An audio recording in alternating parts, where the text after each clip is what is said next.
Hi, this is artist Tara Reed and welcome back to my studio. Today I have a quick sewing tutorial, how to make these cute fabric baskets with snaps.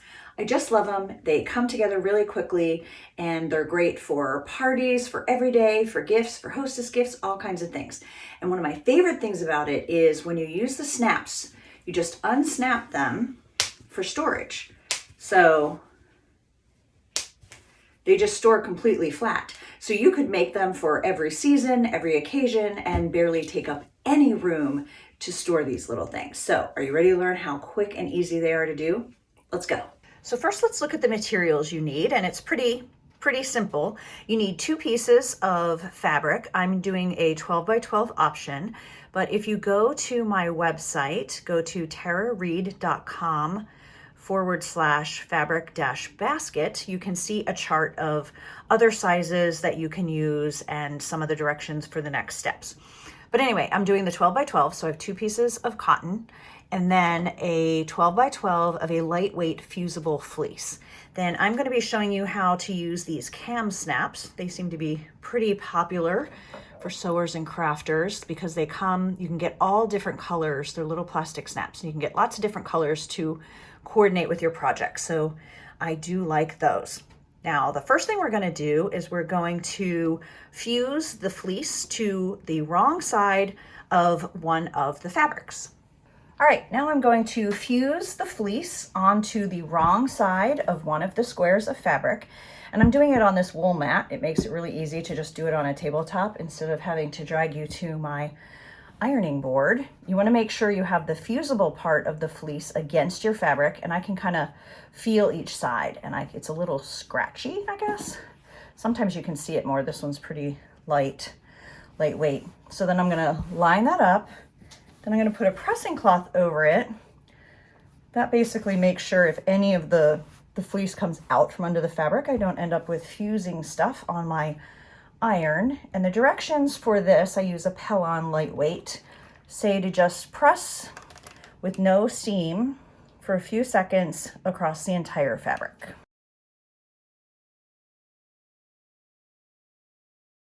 Now I'm going to pull back. Oh, you can see that stuck a little bit on the edge. Good thing I put that cloth on there. So now we're going to go to the sewing machine and stitch the 2 pieces of fabric together.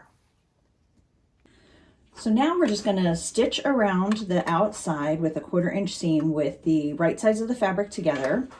I've clipped them together with these little clips. I prefer them to pins. They never stick me and draw blood. And then you'll notice I usually use 2 small ones to remind me that it's time to stop because we need to leave an opening to turn this when we're done.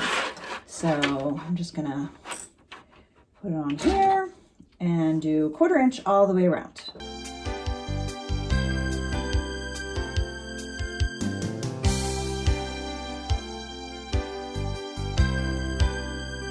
All right, so now that I have stitched the 1/4 inch all the way around with the right sides together, so this is the fusible fleece, which is adhered to the stars, and then the other one.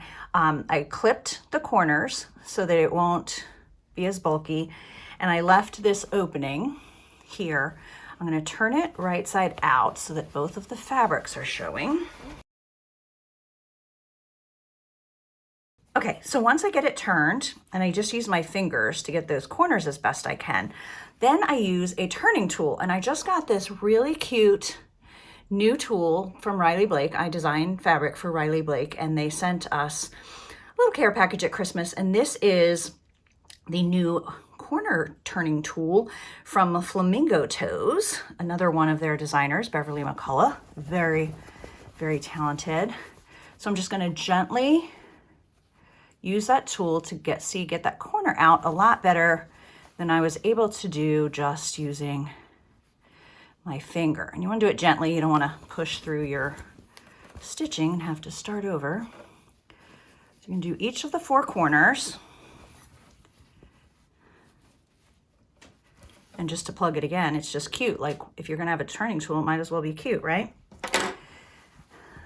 Then I'm just going to press this flat and have the open end turned in so that you can't really tell, whoops, sorry.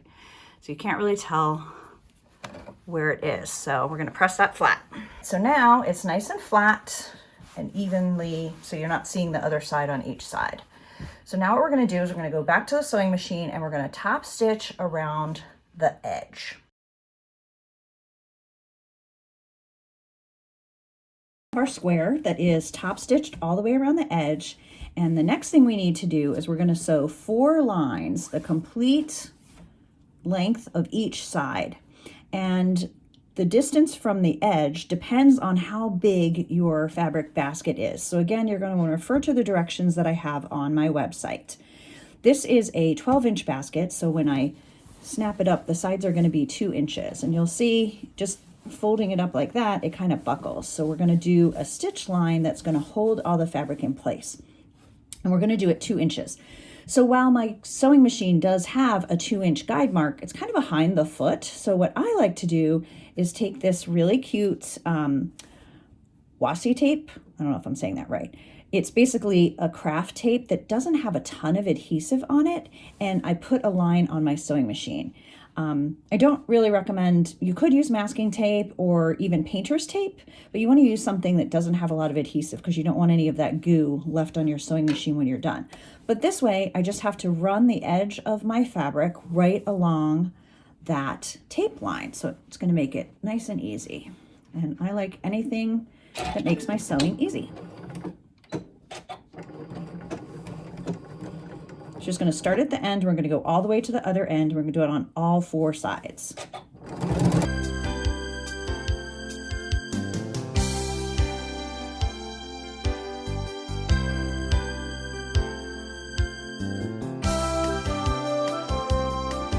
So now I have that seam going on all the four sides, and you can see when I fold it up, the fabric isn't buckling as much as it was. And this is also, these lines are also going to give us an easy way to place the snap. So the final step of our fabric basket is to add the snaps. And as I said in the beginning, I use the Kam Snaps. They do not sponsor this, I just like them because they come in really pretty colors, and I'm going to use red.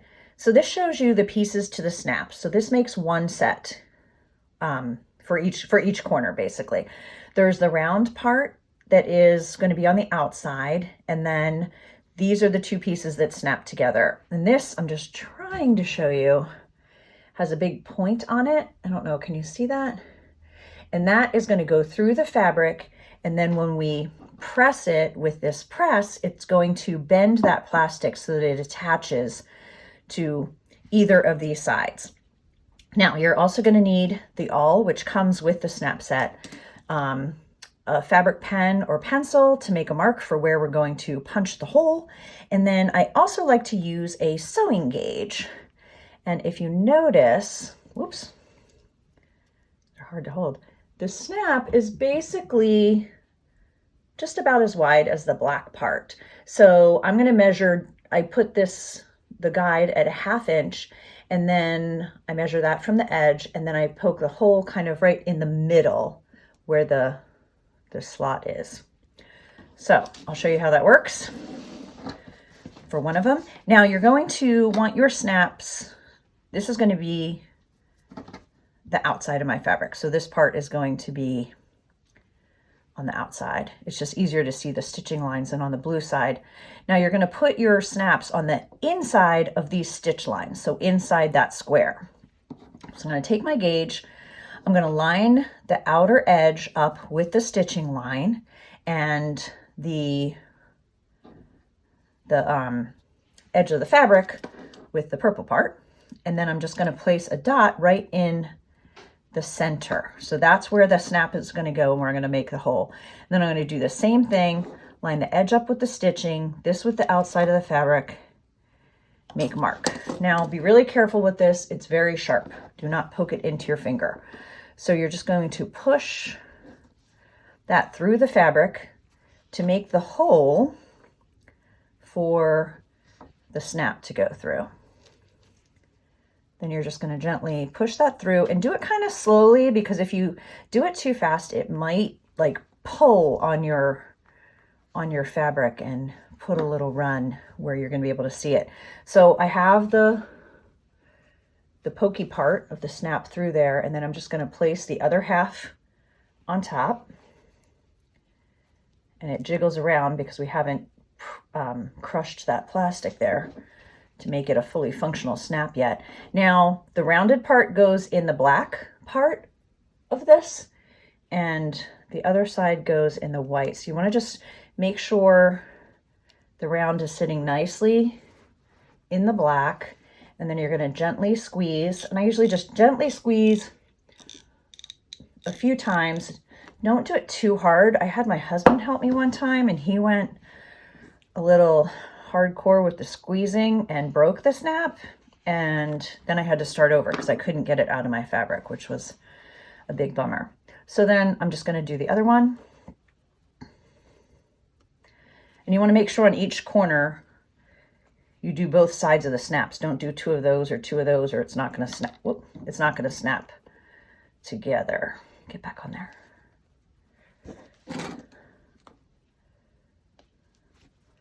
Okay, so I got to get it in there, gentle.